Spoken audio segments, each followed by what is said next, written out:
Okay mga kaersa, so meron tayong Sony, no? Most common issue na to yung 6 times blink siya. Yan, 1, 2, 3, 4, 5, 6. Yan, 6 times blink. And then yung model nitong Sony na to, ito siya. Bali, KDL32W617G. So marami tayong yung style ng IC nito na commonly binabypass natin. So doon sa mga binabypass natin na nagpo-protect sa backlight natin, may dot siya sa ganito. So sa pagkakataon to wala.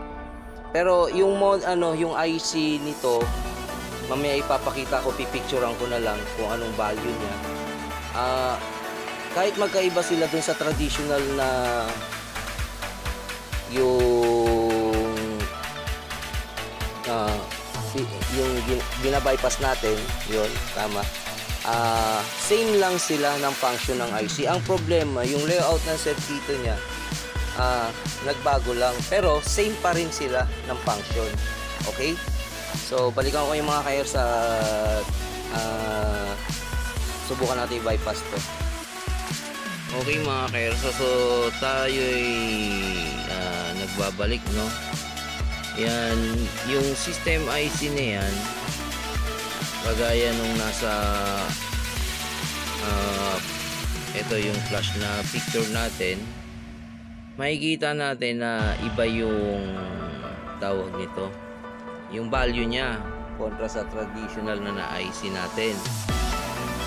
Para sa ganitong modelo. So, ang pin 31 nito sa ganun pa rin naman pagka-check nyo. CP ang nakasulat at ang ibig sabihin ng CP, Circuit Protect. And then yung traditional din, yung mga dot dito. Yan, yung mga dot nawawala kasi ito ang nandiyan dyan. Yan, sa makikita nyo, mga surface mount na capacitor yan mga kaersa. So yung nakikita nyo namang yan yung naka-jump na yan yung 3 grounds na papunta dun sa system IC natin. So ang nito mga kaersa, para sa mga ganitong model, yun lang ang gagawin, manual nyong i-jump yun sa sa board niya, or may mas madaling method, ito. Ayan.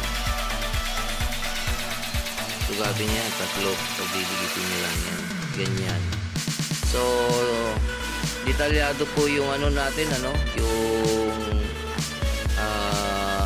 pag-tutorial natin ng ganito. Paano yung 6 link para sa ganitong model, paano siya paganahin.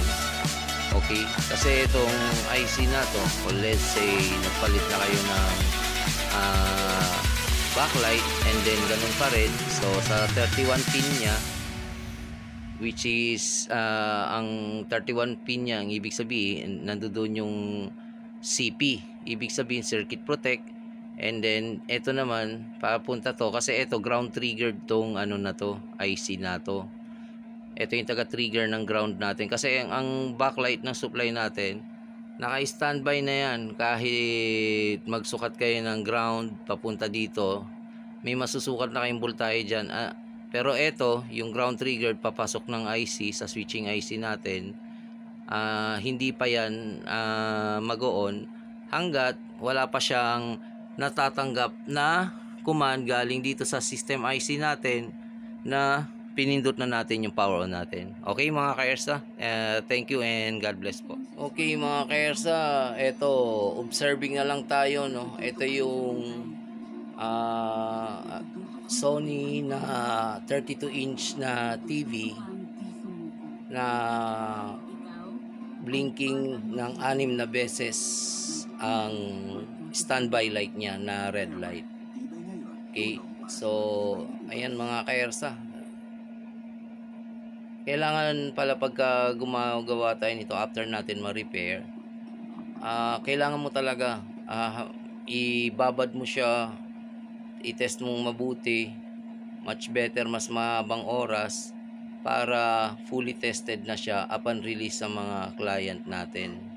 Yan. So, ito, inuulit ko, no, lalabas ang logo na Sony nito, mamamatay, lalabas uli yung logo na Sony, mamamatay, and then 6 blink na. Yun ang babasihan natin, 6 blink, para makuha natin yung trouble. Okay? Thank you and God bless.